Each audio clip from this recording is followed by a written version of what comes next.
Praise lord. మన ప్రభువును నిరంతర స్తోత్రాలుడైన యేసుక్రీస్తు వారి దివ్యమైన నామములో ఈ వీడియోని వీక్షిస్తున్న ప్రతి ఒక్కళ్ళకి మన ప్రభు అయిన యేసుక్రీస్తు నామంలో హృదయపూర్వక వందనాలండి. ఈరోజు దేవాదేవుడు ఆయన మహాకృపలో ఒక దివ్యమైన సందేశాన్ని మీ ముందుకు తీసుకురావాలని ఆశపడుతూ ఉన్నాను. ఏందయ్యా అంటే, అపోస్తులైన పేతురు గారు, ఆయన గురించి అనేక మాటలు ఉన్నాయి. కానీ ఇందులో నేను చెప్పాల్సింది ఏందయ్యా అంటే, మొట్టమొదటిగా పిరికివాడు, దేవునితో 3.5 సంవత్సరాలుండి, ఈయనెవరో నాకు తెలీదని ఒట్లు పెట్టుకున్నటువంటి మూర్ఖుడు లేదా పిరికివాడు, భయస్థుడు, నమ్మక ద్రోహం చేసినటువంటి చేసినటువంటి వాడుగా కూడా చెప్పుకోవచ్చు. అయితే అతను ఎప్పుడైతే ఆ మాటలో దేవుడు నాకు తెలీదు, ఈయనెవరో నాకు తెలీదని చెప్పి ఒట్టు పెట్టుకున్నటువంటి ఇతను కోడి కూసిన తరువాత, అయ్యో!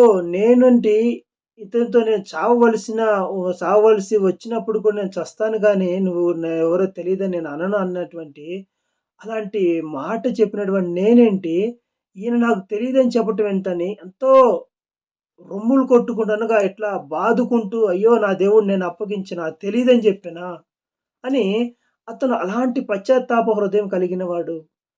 మత్తయి సువార్త 17 అధ్యాయంలో అతనికి, నీ బండ మీద పేతురు అనగా బండ, ఆ బండ మీద నేను నా సంఘాన్ని కడతానని పరలోకపు తాళపు చెవిని తిరిగిచ్చినటువంటి ఆహ్, గొప్ప వరపుత్రుడు. అయితే అతని గురించి అలాగా స్వస్థతలు పరుచుకుంటూ ఆయన నీడ పడితేనే స్వస్థత పొందుతూ ఉన్నటువంటి సమయాల్లో, ఆయన పరిశుద్ధాత్మ పొందుకొని అనేక మందికి బోధిస్తున్న సమయంలో, అనేక మందికి బాప్తిస్తాలు ఇస్తున్నటువంటి సమయంలో, ఒక తబిత అని లేదా దోర్కా అనే ఆమెని, చనిపోయిన ఆమెను కూడా మోకరించి ప్రార్థన చేసినప్పుడు ఆమెలోనికి మరలా జీవం రావటము. అంటే అంత గొప్ప ప్రవక్త, యూదులయుండి, యూదుల దగ్గరే బోధించాల్సినటువంటి అతను, దేవుని యొక్క దర్శనాన్ని పొందుకొని,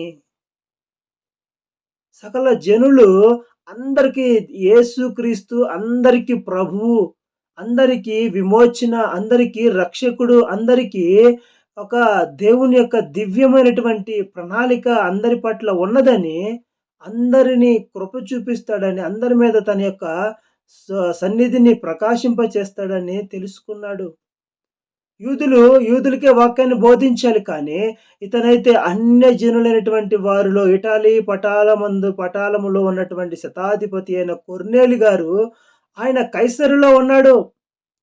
ఆయన జీవితంలో ధర్మకార్యాలు చేస్తున్నాడు, పుణ్యకార్యాలు చేస్తున్నాడు. అప్పుడు దేవుని యొక్క దూత అతనికి దర్శనమిచ్చింది. ఈరోజు యావత్ ప్రపంచంలో వారు ఏ మతమైనా, ఏ కులమైనా, ఏ ప్రాంతమైనా, ఏ వర్గమైనా సరే, అందరిలో చూడండి ఒక చక్కని మాట రాయబడుతూ వచ్చిందయ్యా అపోస్తుల కార్యములో 10వ అధ్యాయంలో 34 వచనంలో ఇలాగ మాట్లాడుతున్నాడు. దేవుడు పక్షపాతి కాడని నిజముగా గ్రహించినాను. ప్రతి జనములోనూ ఆయనకు భయపడి నీతిగా నడుచుకొని వారిని ఆయన అంగీకరించును.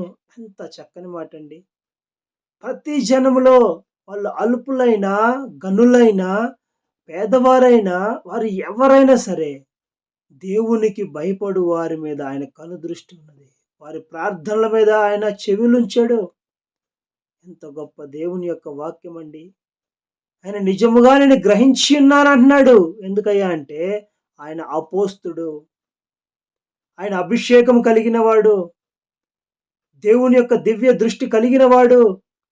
యూదులకు బోధించాల్సినటువంటి అతను అన్యజనుల దగ్గరకు కూడా రావడానికి గల కారణం ఏందయ్యా అంటే, ప్రతి జనములోనూ ఆయనకు భయపడి వారు నీతిగా నడుచుకుని వారు ధర్మకార్యములు సత్క్రియలు చేయవారిని దేవుడు ఎప్పుడు విడిచిపెట్టడు. అది పేతురు గారు మాట్లాడుతూ తెలుసుకున్నానని వారితో మాట్లాడుతూ, వారి మీద పరిశుద్ధాత్మ చేతులుంచిన వారికి ప్రసంగం చేస్తుండగానే వారు పరిశుద్ధాత్మను పొందుకున్నారంట. ఈరోజు నా జీవితంలో నువ్వు క్రైస్తవుడు అనిపించుకుంటున్నావు, నువ్వు దేవుని భక్తుడు అనుకుంటున్నావు కానీ, మరి ఇలాంటి భక్తి నీలో ఉన్నదా? నీ పొరుగు వారిని నువ్వు ప్రేమించగలుగుతున్నావా? నువ్వు ఎక్కడున్నానో, ఏ స్థితిలో ఉన్నానో ప్రతి వారితో సమాధానం కలిగి ఉంటున్నావా? క్రీస్తు ప్రేమను చాటించే వారిగా ఉన్నావా? లేదో నిన్ను నువ్వే పరీక్షించుకో. దేవుని యొక్క దివ్యమైన కృప నీ మీద నిత్యము మీ మీద ఉండునుగాక. శాంతి సమాధానముతో నీ కుటుంబము ఆరోగ్యములతో నిత్యము దేవుని సన్నిధిలో వర్ధిల్లి కనబడుదురుగాక. ఆమేన్. Praise the lord.